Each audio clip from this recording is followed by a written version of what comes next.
ये आशीश्वर महादेव के दर्शन करके हम वापस टेर कदम की तरफ जा रहे हैं। और ये उधर नंदगांव है।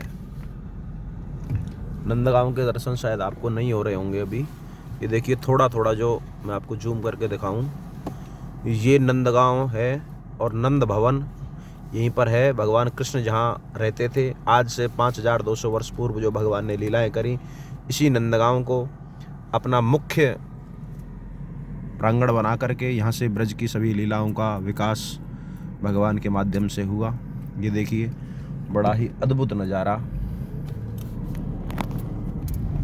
ये टेर कदम्ब सामने आप दर्शन कर रहे हैं, टेर कदम्ब के। यहीं पर भगवान कृष्ण अपनी गैयाओं को बुलाते थे। एक स्थान पर खड़े होकर के भगवान कृष्ण अपनी गैयाओं की टेर लगाते थे, मतलब आवाज़ लगाते थे। इसके लिए इसका नाम टेर कदम्ब रखा है। देखो तीर्थयात्री यहाँ पर दर्शन करके वापस जा रहे हैं। बड़ा ही अद्भुत सौंदर्य है यहाँ का, प्रकृति का बड़ा ही अद्भुत सौंदर्य। ये देखिए उधर अभी हमने आपको जो आशीश्वर महादेव के दर्शन कराए, टेर कदम्ब और आशीश्वर महादेव की जो दूरी है वो केवल 200 से 300 मीटर की है। ये यहाँ पर खेत हैं। ये टेर कदम्ब आ चुका है। यहीं से टेर कदम्ब का प्रांगण प्रारंभ होता है। ये देखिए यहाँ पर आने के बाद व्यक्ति के मन में शांति जागृत होती है, आनंद की अनुभूति होती है और उन्हें ऐसा लगता है कि स्वयं साक्षात भगवान कृष्ण यहाँ पर आज भी विराजमान है। ये देखिए टेर कदम्ब का बोर्ड आप सामने देख रहे हैं।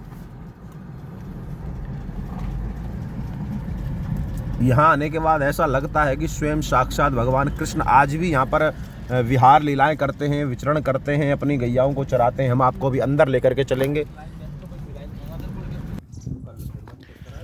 ये देखिए टेर कदम्ब, यहाँ से ये गेट है। बड़ा ही गजब का सौंदर्य है। फोटो खींचने वाले बाहर रहें।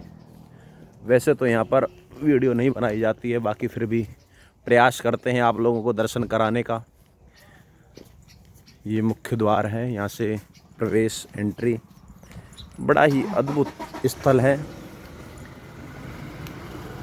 यहाँ पर जो भगवान का दर्शन करने के लिए आता है भैया, उसे स्वर्ग की अनुभूति होती है। उसे ऐसा लगता है,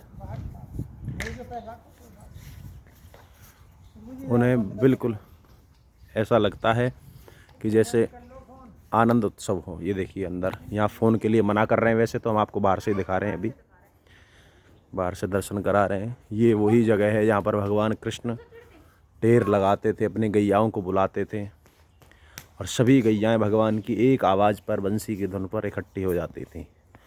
बड़ा ही अद्भुत सौंदर्य है।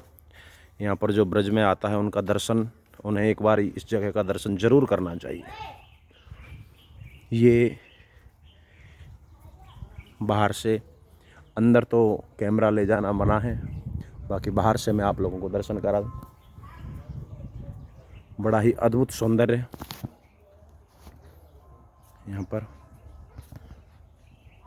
ये देखिए भगवान कृष्ण ने अपनी विहार लीलाओं के माध्यम से पूरे ब्रजमंडल को आनंदित किया है। और भगवान जब यहाँ पर गाय चराते थे तो भैया यहाँ पर भगवान कृष्ण विश्राम करते थे। दोपहरी के समय भगवान कृष्ण यहीं पर विश्राम करते थे, इन पेड़ों की छाँव में। बड़े ही सुंदर अद्भुत वृक्ष यहाँ पर हैं। इन्हीं वृक्षों की छाँव में भगवान कृष्ण विश्राम किया करते थे और भगवान की गैयाएँ इधर इसी वन में घास चरने के लिए आती थीं। देखिए यहाँ पर बंदर भी हैं। ये बंदर भी बड़े सौभाग्यशाली हैं कि इन्हें भगवान कृष्ण की रज में, भगवान कृष्ण के धाम में निवास भगवान ने दिया है। ये बड़ा ही अद्भुत इनके लिए सौभाग्य की बात है।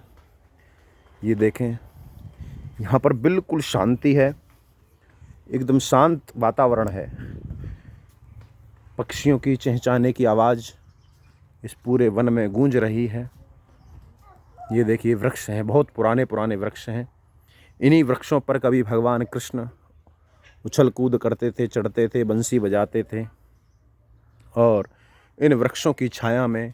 बताया जाता है कि देखिए ये वृक्ष भी भगवान कृष्ण और राधा रानी का ही स्वरूप हैं।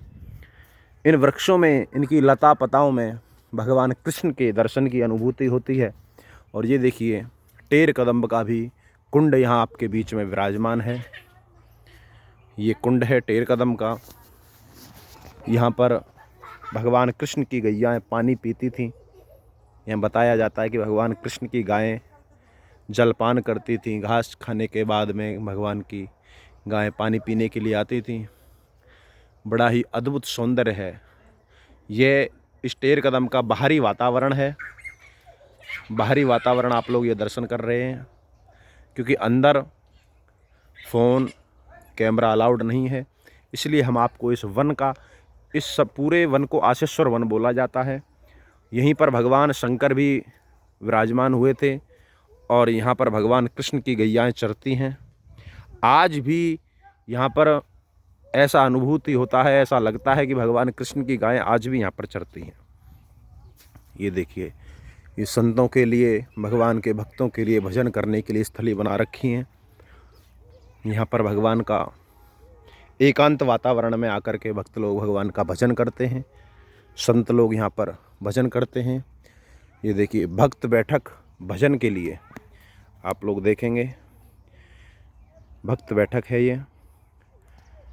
और भक्त लोग यहाँ पर आकर के भगवान का भजन करते हैं। यहाँ पर कुछ भोजन करना आदि ये सब मना है, भोजन आदि नहीं होता यहाँ पर। ये हरे कृष्ण हरे राम का सत्संग होता रहता है। अभी तो हम दोपहरी के समय आए हुए, लेकिन सुबह और शाम यहाँ पर बहुत सारे भक्त लोग भगवान का भजन करने के लिए एकांतिक वातावरण में आते हैं। ये देखिए सामने आप लोग यदि देख रहे हैं तो वहाँ पर कुछ भक्त बैठे हुए हैं जो भगवान का भजन भी कर रहे हैं। एकांत शांति का वातावरण बड़ा ही अद्भुत सौंदर्य है इस संसार की। देखिए वैसे आनंद तो भगवान के श्री चरणार विंदों में ही मिलता है, भगवान के श्री चरणों में ही आनंद मिलता है। लेकिन भैया यहाँ आने के बाद भी, इस ब्रज क्षेत्र में आने के बाद, और वो भी भगवान का निज निवास वृंदावन में, वो भी नंदगांव, और नंदगांव में भी बड़ा ही अद्भुत सौंदर्य आशेश्वर वन टेर कदम्ब। ये देखिए अंग्रेज लोग भगवान का भक्ति का भजन में लीन हैं, प्रभु की लीलाओं में मदमस्त हैं और बैठ कर के भगवान का भजन कर रहे हैं। भगवान के भजन के बिना जीवन में कुछ नहीं। ये देखिए भगवान का सत्संग भजन, यहाँ पर आराम से एकांत चित्त में आकर के भगवान के भजन में लीन हैं। ये गोपियाँ हैं, ये भी ब्रज की कोई ना कोई गोपियाँ हैं जो भगवान कृष्ण का दर्शन करने के लिए पल पल इतनी दूर से चल कर के आती हैं। अंग्रेज हैं। ये देखिए ये कुंड है आप लोग जो दर्शन कर रहे हैं, और बड़ा ही अद्भुत सौंदर्य है। यहाँ पर आने के बाद मन एकदम गदगद हो जाता है।